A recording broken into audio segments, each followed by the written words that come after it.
జగన్మోహన్ రెడ్డి గారి సర్కార్ విపరీతంగా అప్పులు చేసింది అని అప్పుడు విపక్షంలో ఉన్నటువంటి చంద్రబాబు నాయుడు గారితో పాటు మిగిలిన నాయకులు కూడా అండ్ వాళ్ళ మీడియా కూడా పదే పదే విమర్శలు చేసుకుంటూ వచ్చారు. రాష్ట్రం శ్రీలంక అయిపోతుంది, పాకిస్తాన్ అయిపోతుందని. సరే, చంద్రబాబు గారు అధికారంలోకి వచ్చిన తర్వాత కూడా వీళ్ళ ప్రభుత్వం భారీగా అప్పులు చేసుకుంటూ వెళ్తూ ఉంది. మళ్ళీ గత ప్రభుత్వం అప్పులు చేసింది అని చెప్పుకుంటూ వస్తూ ఉన్నారు.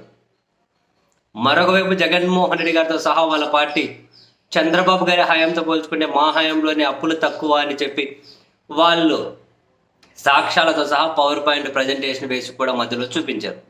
ఈ క్రమంలో తాజాగా అసెంబ్లీలో బడ్జెట్ ప్రవేశపెట్టినటువంటి ఆర్థిక శాఖ మంత్రి పయ్యువల కేశవ్ గారు తన బడ్జెట్ పత్రాల్లో చెప్పిన అప్పుల లెక్కలేంటి అనే దాని మీద ఒక పత్రిక హెడ్డింగ్ కూడా పెట్టారు. అప్పులపై ఇన్ని రోజులు పచ్చి అబద్ధాలేనా, బడ్జెట్ సాక్షిగా అసలు అప్పు బహిర్గతం అని చెప్పి వీళ్ళు రాసుకుంటూ వచ్చింది ఏంది?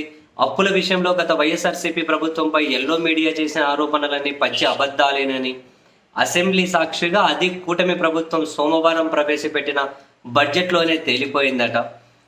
చంద్రబాబు ప్రభుత్వం ప్రవేశపెట్టిన 24-25 బడ్జెట్కి 91,443 కోట్ల అప్పులు, 1.09 లక్షల కోట్ల పన్నుల ఆధారంగా ఉన్నాయి అని చెప్పి ఓవరాల్గా ఒకసారి 14 లక్షల కోట్ల అప్పులని, మరోసారి 10 లక్షల కోట్ల అప్పులని రాష్ట్రాన్ని శ్రీలంకగా మార్చేశారంటూ గత ప్రభుత్వంపై ఎల్లో మీడియా చేసిన ఆరోపణలో వాస్తవం లేదని మంత్రి పయ్యువల సోమవారం అసెంబ్లీకి సమర్పించిన బడ్జెట్ పత్రాల్లో స్పష్టమైందట.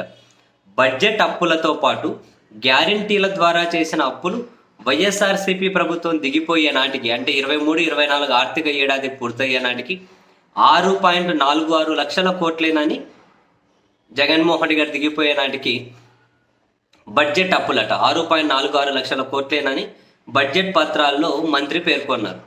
ఇందులో బడ్జెట్ అప్పులు 23-24 మార్చికి 4.91 లక్షల కోట్లేనని, ప్రభుత్వం గ్యారంటీ ఇచ్చిన అప్పులు 1.54 లక్షల కోట్లేనని, 2024-25 ఏడాది మార్చికి బడ్జెట్ అప్పులు 5,60,000 కోట్లకు చేరతాయని, ఇది జిఎస్డిపిలో 34.14%గా ఉంటుందని మంత్రి బడ్జెట్ డాక్యుమెంట్లో పేర్కొన్నారట.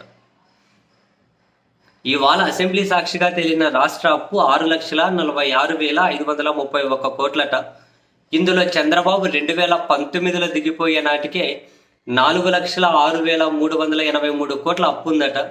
ఆ తర్వాత వైఎస్ఆర్సీపీ ప్రభుత్వం కోవిడ్ సమయంలో సైతం పెద్ద ఎత్తున సంక్షేమ అభివృద్ధి పథకాలు అమలు చేస్తూ సుమారు 2 లక్షల కోట్లకు పైగా డీబీటీ ద్వారా పేదల ఖాతాల్లో జమ చేసినప్పటికీ రాష్ట్ర అప్పు ఇంతేనని, ఈ లెక్కన వైఎస్ జగన్ హయాంలో చేసిన అప్పు కంటే చంద్రబాబు హయాంలో చేసిన అప్పులే ఎక్కువని బట్టబయలైందని, 14 లక్షల కోట్ల అప్పులంటూ టీడీపీ కూటమి నేతలు చెప్పింది దుష్ప్రచారం అని పయ్యువల కేశవ్ గారి బడ్జెట్ పత్రాల ద్వారా ప్రూవ్ అయిందని అంటూ రాసుకుంటూ వచ్చారు. ఓవరాల్గా బడ్జెట్ అప్పులు 6,46,531 కోట్లట. గ్యారంటీ కింద ఇచ్చినవేమో 1.54 లక్షల కోట్లట. సో చంద్రబాబు గారు 19లో దిగిపోయే నాటికే 4,06,000 కోట్ల అప్పులు ఉన్నాయట. ఆ తర్వాత జగన్ దిగిపోయేటానికి 2,46,000 కోట్లు అయ్యాయట. కరోనా ఒకటి, ఇన్ని సంక్షేమ పథకాలు ఇన్ని అమలు చేసినా కూడా చంద్రబాబు నాయుడు గారి కంటే తక్కువ అప్పులే అన్నది వైసీపీ పాయింట్ ఇక్కడ.